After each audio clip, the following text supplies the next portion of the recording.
নমস্কার। আজকে আমি এতটাই আনন্দিত, এতটাই বিহ্বল এবং আপ্লুত, আমি যে কি বলবো আমি ঠিক বুঝে উঠতে পারছি। এতটা সম্মান আমার ভাগ্যে আছে এটা আমি স্বপ্নেও ভাবতে পারি।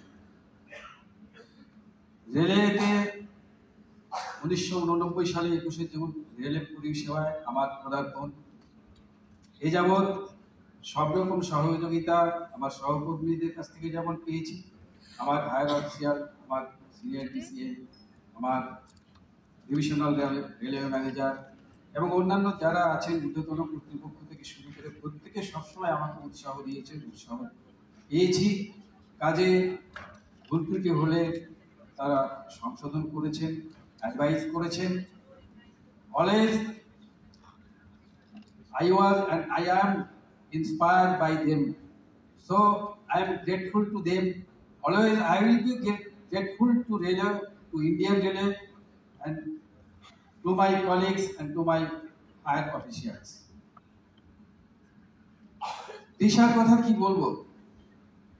দিশা একটা আমাদের কাছে একটা বটবৃক্ষের ন্যায়। দিশার যাত্রা শুরু হয়েছিল 1997 সালে।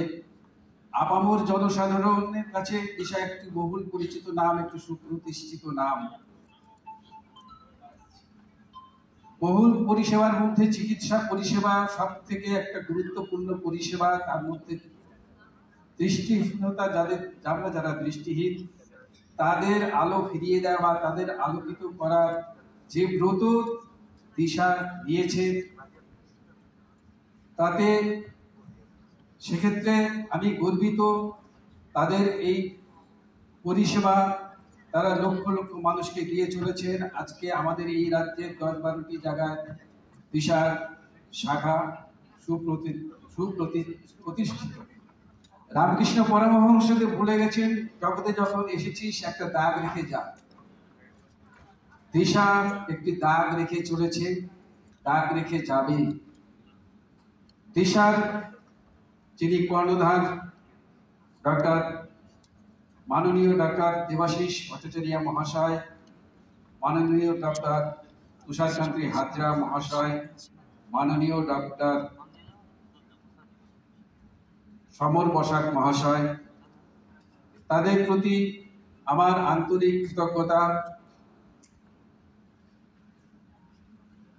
আর তাদের প্রচেষ্টায় আমি এখানে আসতে পেরেছি।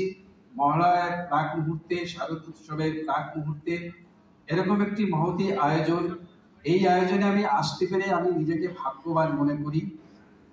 আর এই মুহূর্ত আমার কাছে স্মরণীয় হয়ে থাকবে, আমার কাছে চিরস্মরণীয় হয়ে থাকবে।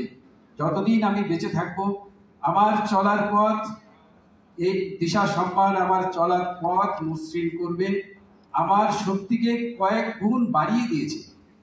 আমি জীবনে চলার পথে শক্তি আরো বেশি পরিমাণে অর্জন করতে পারবো, অর্জন করব। এই শুভ মুহূর্তকে,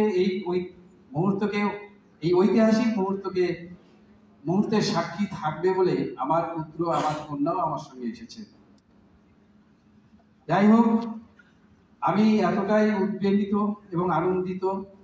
আর সকলকে আমার কৃতজ্ঞতা জানাই, এখানে যারা আছেন